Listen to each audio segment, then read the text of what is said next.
Күздің күні екінті ауып барады. Себелеп жаңбыр жауып тұр. Ауада салқын леп бар.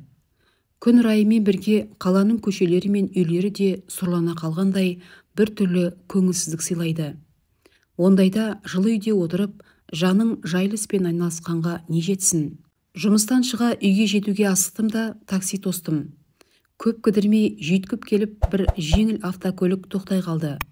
Жүргізушісі 20-ға енді аяқ басқан өрімдей жас жігіт. Өзі күлімсіреп, жылы шыраймен маған қарады. Жігіттің түсі жылы, жымиғанда тіпті сүйкімді көрінеді екен. Бұл көңілсіз көріністен жабығып тұрған маған бұлттан жарқ етіп шыққан күн көзіндей жағымды әсер етті. Барар жерім мен берер ақымды айтып едім, ол келісті. Біз тарта жөнелдік. Қаланың көлік кептелісте басталып кетіпті. Жігіт асыққандай сыңай танытып, мүмкіндігінше құйрық тістескен көліктер арасынан жол іздеп, бірде ортаға, енді бірде одан жалт беріп шетке өте шығады. Бұл қылығымыз әлдекімдерге ұнамаса керек. Пипылдатып, ескерту беріп қояды. Оны елеп жатқан біздің жігіт жоқ. Әлдекім алдымызды орап кетсе, қайдасыға дей деп көзін кірдейтіп, аузын бұртитады. Тіпті кейде олардың жазықсыз анасына да ауыз салып қояды. Алғашында жылы сезінген жігітімнің бұл ұшқалақтығы мен бейпіл ауыздығы маған ұнамады. Қанша дегенмен студенттерге тәрбие беріп үйренген оқытушымын ғой. Қарап отыра алмадым. Інім, неге сонша аптығып келесің? Асыққан шайтан істемей ме? Сәл сабырмен жүрейік, дедім баяу ғана. Ағасы, қазір жайбарақат жүретін уақыт емес. Уақыт ақша дегенді естіген шығарсыз. Бүгін қалайда 10-15 мың теңге табуым керек. Алла қаласа де, бауырым. Өзің қаласаң, Алла қайда барады? Жігіттің бұл сөзі жүрегіме қадалғандай әсер етті. Ол ештеңені елемегендей бар назарымен алдыңғы жаққа тесіле қарап отыр. Бағанағы жылы жүзді, күлімсіреген жігіттің орнына мүлде басқа бір адам келіп отырғандай. Мен үнсіз қалдым. Енді кезекте сөзді ол бастады. Таңнан бері тоқтаусыз жүріп жатырмын. Жаман емес, енді 2-3 сағат жүрсем болды. Кешке қызыма барамын. Дедім мен самарқау ғана. Үйленуге дайындық екен ғой. Қайдағы үйлену ағасы, сіз де айтасыз-ау. Жай көңіл көтеріп жүру ғой біздікі. Серілік құрып дегендей. Сонда қалай, қыз да солай ойлай ма? Дедім мен таңданып. Ол мырс етіп күлді де, ол білмейді, менімен үйленеді деп ойлайды. Өз сөзіне өзі риза болғандай пейіл танытып. Жігіттің бұл сөзі онан бетер састырды мені. Сонда қалай, ол қыздың не ұнайды, не ұнамайды саған? Ол қыз былай ақылды, әдемі қыз, бірақ маған бай қыздар көбірек ұнайды. Олардың әкесі не көкесінің сеніміне бір еніп алсаң болды, өмір бойы мұртыңды балта шаппайды. Ол осыны айтып маған қарап бұрылып қойды. Онысы қазіргі өмір заңы осы, осығанда ақылың жетпей ме дегендей қарас еді.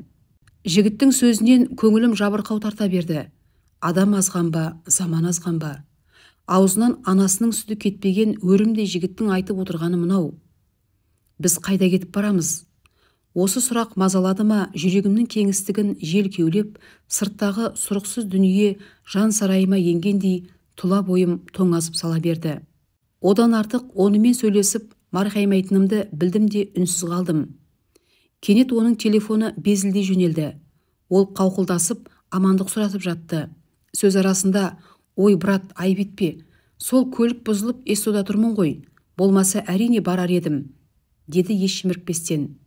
Содан маған қарап, доспен де есеп болу керек қой аға, мына заманда солай емес пе? Оның бұл сөзіне орай үндемей отырайын деген ойымды тағы сол тәрбие бергіш әдетім бұзып, есептескен дос болмас деген қазақ, дедім нарау ғана. Менің бұл сөзім оған жақпаса керек. Естімеген жандай радио қабылдағышқа қол созды. Радиодан қазақ тілінде діни сауаттық сұхбат жүріп жатыр екен. Ол аз кем тыңдады да толқынды ауыстырып, аласұрған ағылшын әуеніне қосып қойды. Жап жақсы дүниені өзгертіп жібергеніне өкініп қалдым. Оның үстіне осындай салиқалы әңгімелерді тыңдаса өзіне де абзал болар деген оймен, інім, әлгі әуе толқынына қайта қосшы, дедім өтінгендей сыңай танытып. Ол басын кегжең еткізді де, қойшы соларды, айтатындар біреу. Ол болмайды, бұл болмайды, ішуге, шегуге болмайды, қыдыруға болмайды, Қыздарға баруға болмайды, өтірік айтуға болмайды, ән тыңдауға болмайды. Не сонда? Ештеңе істеуге болмайды. Онда өлейік, тыныш қана жататын. Жас болған соң бізге бәрі керек, көру керек, жүру керек. Кейін пенсияға шыққан соң намазында оқимыз, қажыға да барармыз. Қажыға бір барсаң, барлық күнәң кетеді екен. Әрі сондағы мешіттен бір рет намаз оқысаң, өмір бойы оқымаған намаздың орын туады екен ғой. Мен солай істеймін. Ал оған дейін бұл өмірде шайқап, шалқып жүріп алмаймын ба?